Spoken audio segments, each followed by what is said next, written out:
Hello aspirants. In this particular session, I am going to talk about that what exactly UPSC wants from your answers and how we can achieve that style of answer writing.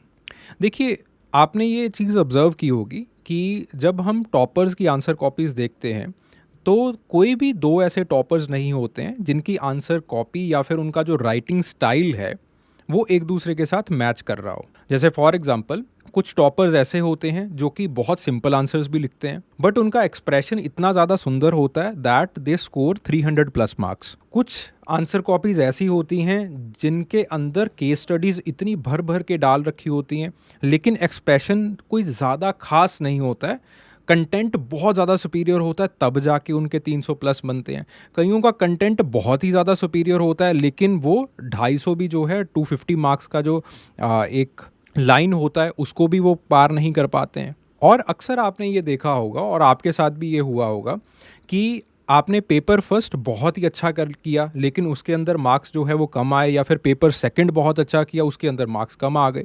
और जो आप सोच रहे थे कि ये वाला paper हमारा बहुत ही ख़राब हुआ है, उस पेपर के अंदर बहुत अच्छे मार्क्स आ गए। तो यहाँ पे what is exactly going on, ठीक है, एग्जामिनर को कैसे जो सवालों के उत्तर हैं, जो सवालों के आंसर्स होते हैं, वो कैसे पसंद होते हैं, उन चीज़ों के बारे में हम डिस्कस करेंगे। ठीक है, और ये पहले हाफ ऑफ वीडियो के अंदर होगा। सेकंड हाफ के अंदर होगा कि उन चीज़ों को कैसे लाया जा सकता है, और पर्टिकुलरली मैं अपना जो एक्सपीरियंस है बच्चों के साथ वो शेयर करूँगा।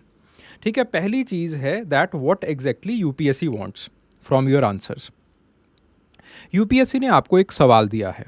जैसे फॉर एग्जांपल यूपीएससी ने सवाल दिया कि the marriage structures are not, और marriage structures can not be uniform around the world. ठीक है, और the family structures can not be uniform around the world, critically examine. ठीक है, अब ये बेसिकली सवाल आपको क्या कह रहा है?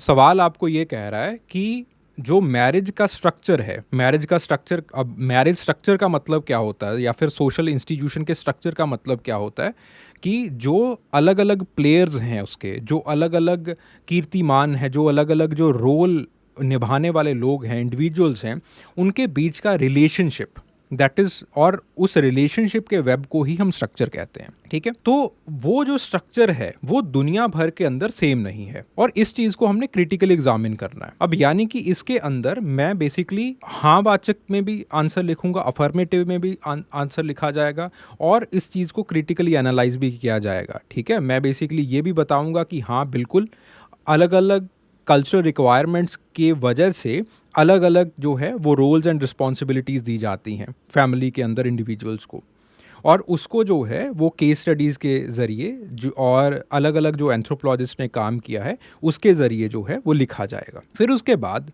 सेकंड हाफ के अंदर हम कुछ ऐसे यूनिवर्सल रोल्स के बारे में भी बात करेंगे, जैसे टेलकट पार्सन ने कुछ यूनिवर्सल रोल्स के बारे में बात की थी। जैसे वुमेन का रोल अक्सर ये रहेगा कि वो अपनी रिप्रोडक्टिव रिस्पॉन्सिबिलिटीज़ को संभाले। मैन का रोल अक्सर ये रहेगा कि वो विमेन के साथ जो है वो कोऑपरेट करे। ठीक है, तो इस तरह से now I got the crux of the answer. अब मुझे पता है कि क्या लिखना है। ठीक है, now see this is what is desired from you. जब आप सवाल को देखें तो सवाल को देखते ही आपको ये समझ में आ जाना चाहिए दैट व्हाट इज डिजायर्ड। ठीक है, कि कोर में एग्जामिनर आपसे क्या पूछ रहा है। अब आपको आइडिया पता चल गया। अब आइडिया को लिखने के, और आइडिया को जब हम जज करते हैं कि इसने आइडिया कितने अच्छे तरीके से लिखा है या फिर इसको कितनी अंडरस्टैंडिंग थी, ठीक है, तो उसको जज करने के there are 4 parameters.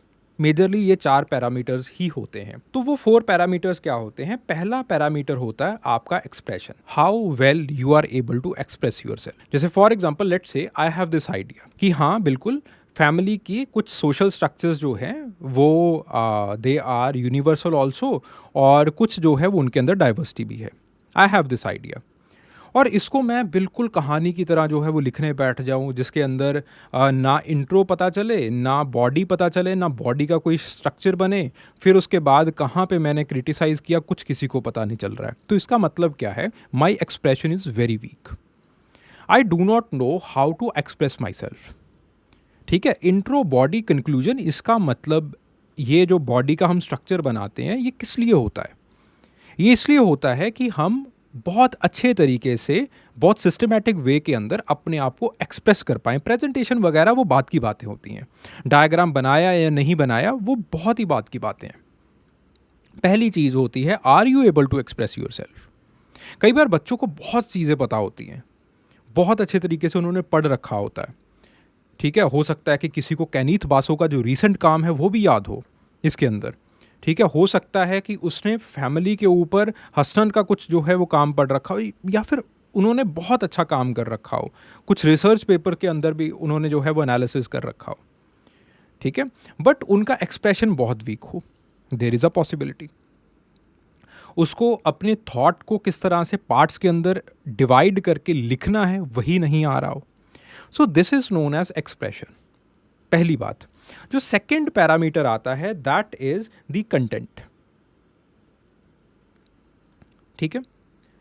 Case studies, recent जो स्टडीज हो रही हैं, वो सारी चीज़ें जो है वो कंटेंट का पार्ट बनती हैं, ठीक है। और ये टीचर की, मेरे हिसाब से ये टीचर की रिस्पॉन्सिबिलिटी रहती है कि बच्चे को वो कंटेंट दिया जाए, ठीक है। Entire onus lies on your teacher, मेरे हिसाब से, ठीक है। इसके अंदर मैं खुद को भी जवाबदेह मानता हूँ।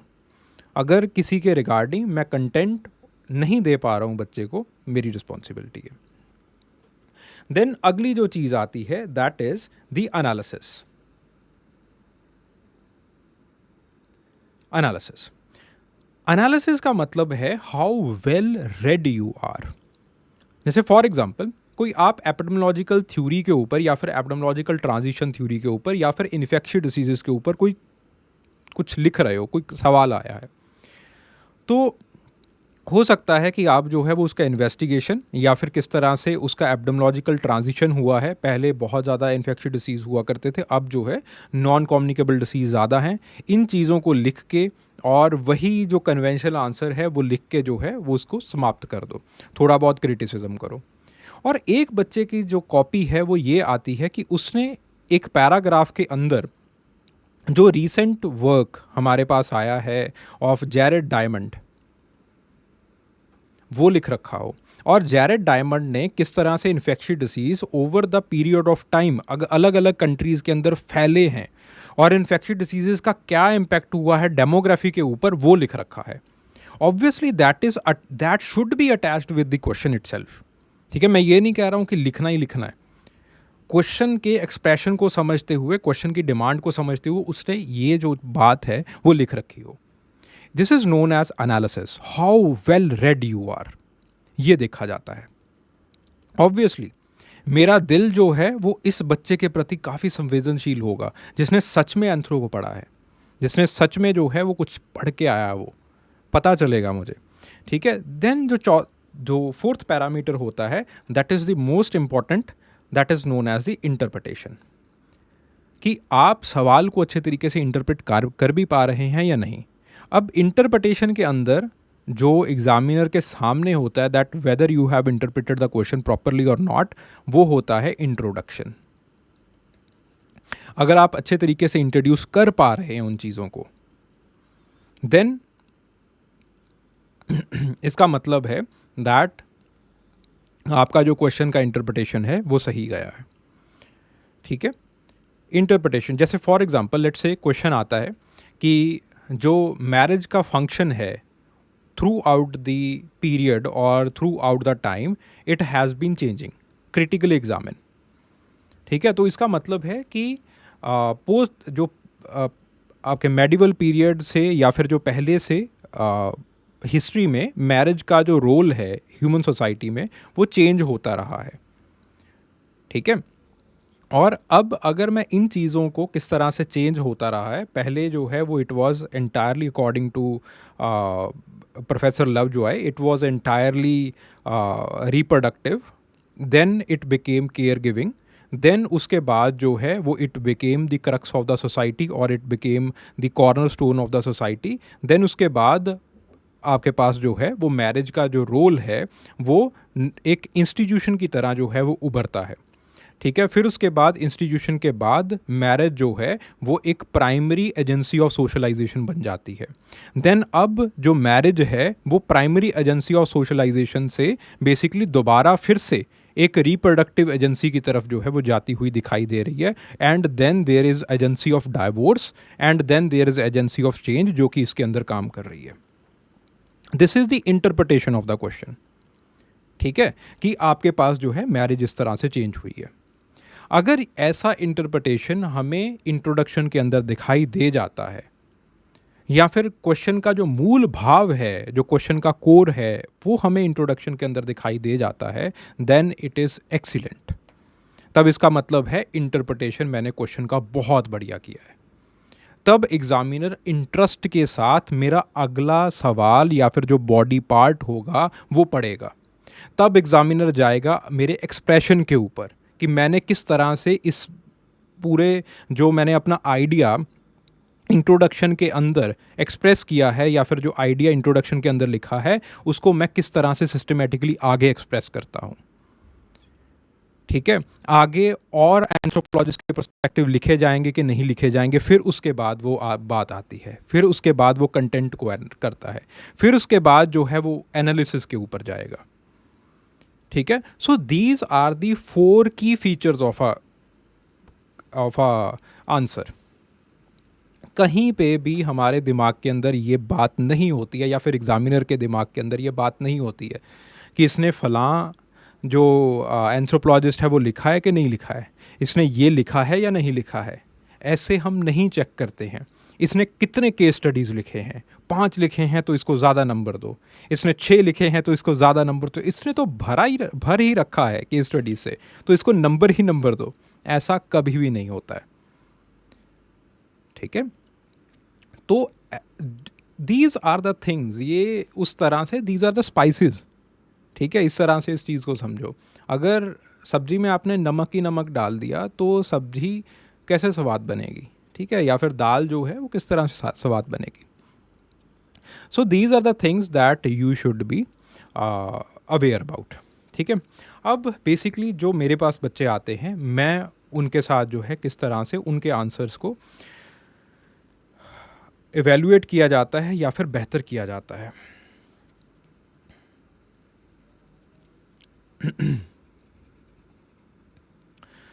जो पहली चीज़ होती है किसी के भी आंसर के अंदर, वो ये होती है कि ये देखना कि वो किस चीज़ के अंदर लैक कर रहा है।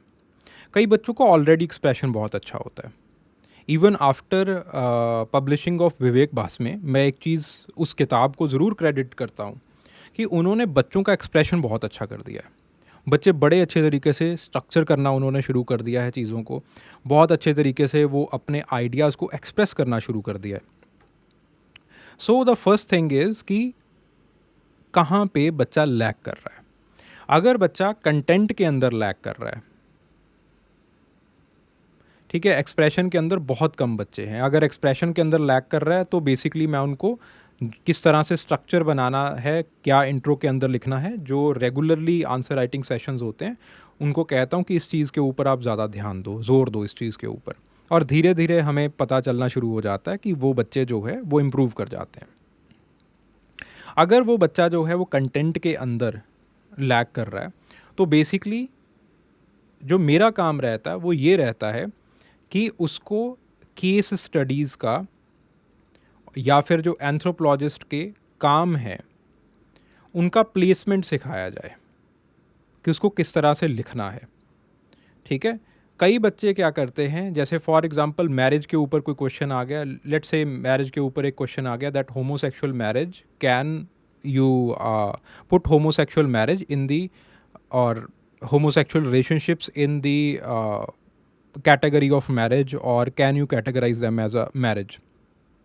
इस तरह का कोई भी क्वेश्चन आ जाता है तो यहाँ पे जो मेरे लिए इम्पॉर्टेंट बात हो जाती है वो ये है कि एक बच्चे को लगभग 3 से 4 ऐसे एंथ्रोपोलॉजिस्ट के काम दिए जाएं या फिर ऐसे एंथ्रोपोलॉजिस्ट के बारे में बताया जाए जिन्होंने होमोसेक्सुअल रिलेशनशिप्स के ऊपर और उनका प्रभाव सोसाइटी और मैरिज के इंस्टीट्यूशन के ऊपर क्या पड़ेगा, उन्होंने ये काम जो है वो किया हुआ है।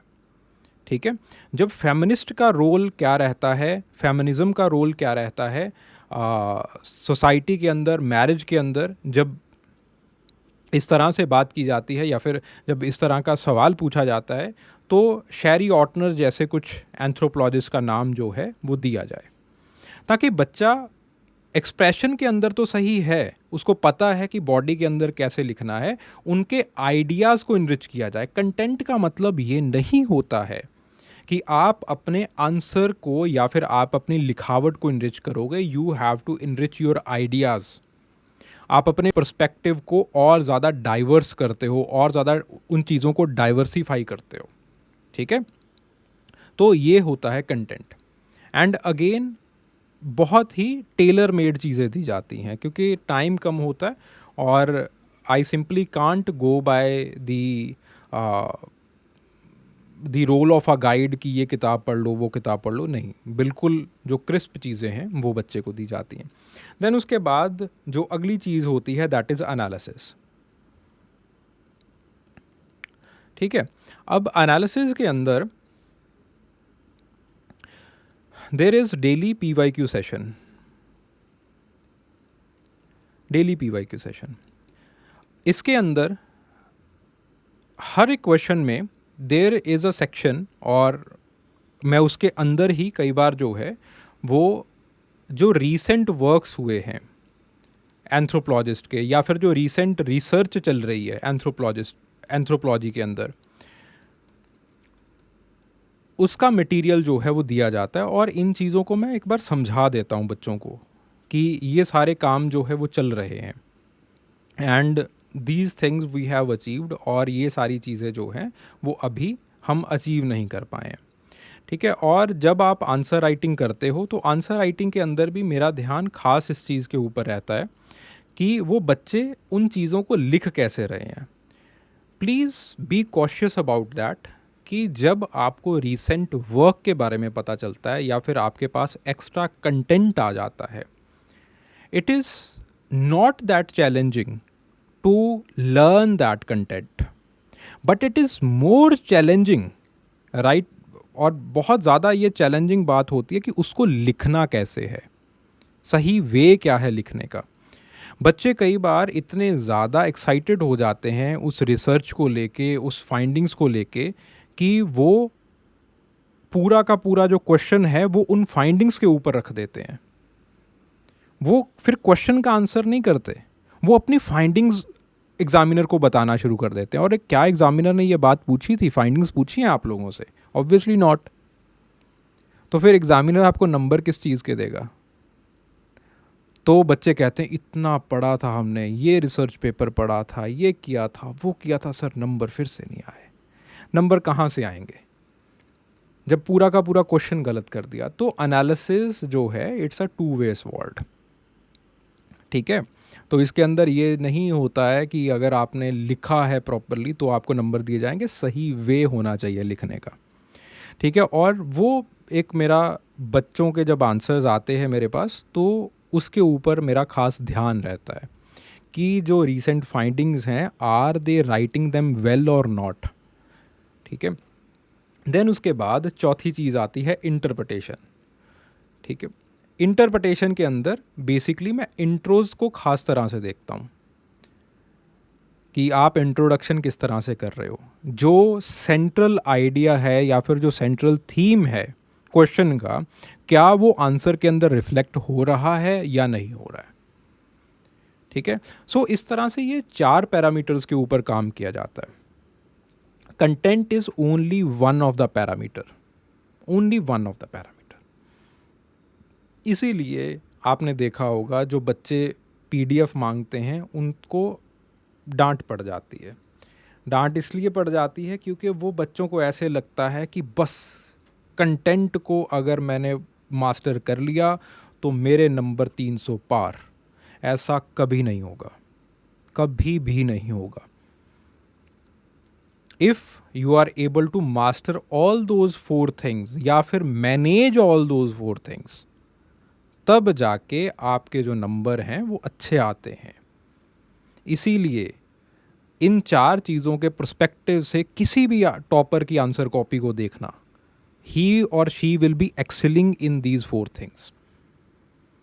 आप सिर्फ कंटेंट को देखते हो कि इसने तो बड़ा सिंपल लिख रखा था, इसने तो इतना घातक लिख रखा था, नंबर दोनों के सेम है, मैंने तो इससे भी अच्छा लिखा था, मेरे पास तो नंबर नहीं आए।